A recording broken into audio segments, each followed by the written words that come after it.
We are Pakistan, Pot 133. The port of Gawada, when developed, will be able to cater for the requirements of trade with the UAE, Oman, Saudi Arabia, Qatar, besides seeing as a gateway to the landlocked countries of Central Asia.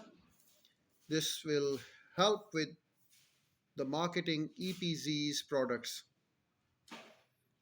The deep water port and export processing zones can be developed simultaneously. An area covering 100 hectares has already been allocated for the establishment of an EPZ, while another 4,000 hectares have been reserved for an industrial zone.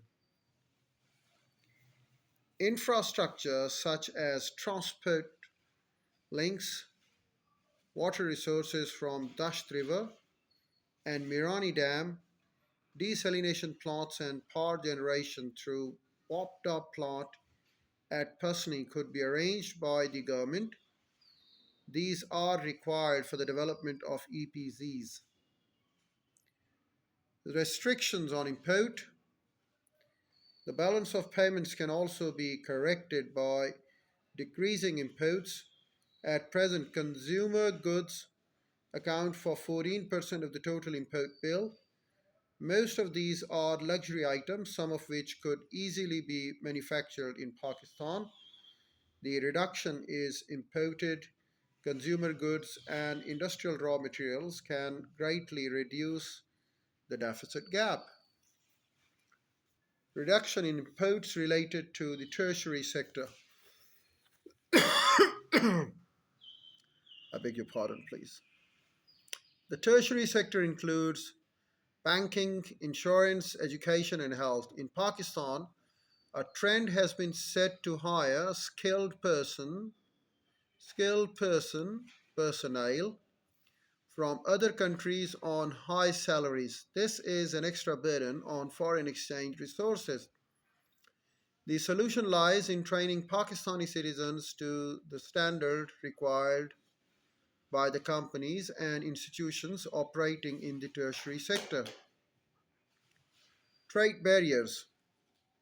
Trade barriers exist when government imposes a set of restrictions that makes it hard for the countries to trade their goods and services effectively and easily.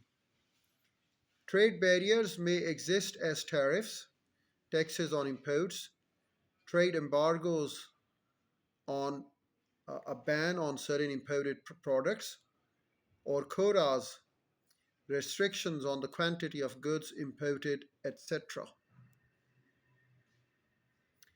Such measures are designed to restrict the flow of imports into the country. An inflow of cheap imported goods, for example from China, threatens domestic industries. It often results in high level of unemployment when uncompetitive domestic industries are forced to shut down. Therefore, in order to protect domestic industry, the government may impose trade barriers, for example, on Chinese goods. Looks quite unlikely that Pakistan would have been banning any Chinese products. Looks quite unlikely, in fact. But anyhow, it's there in the book where we can just read it and read it to you. Let's talk about China Pakistan Economic Corridor Development Initiatives. CPAC Development Initiative. CPAC Trade Prospects. CPAC will affect Pakistan's trade flows through multiple channels. First, it will reduce behind the border trade cost and being about a shift in modes of transportation. Second, it will strengthen economic integration with world's largest trading nations. China, finally, it will boost trade within Pakistan, and the project will certainly go a long way.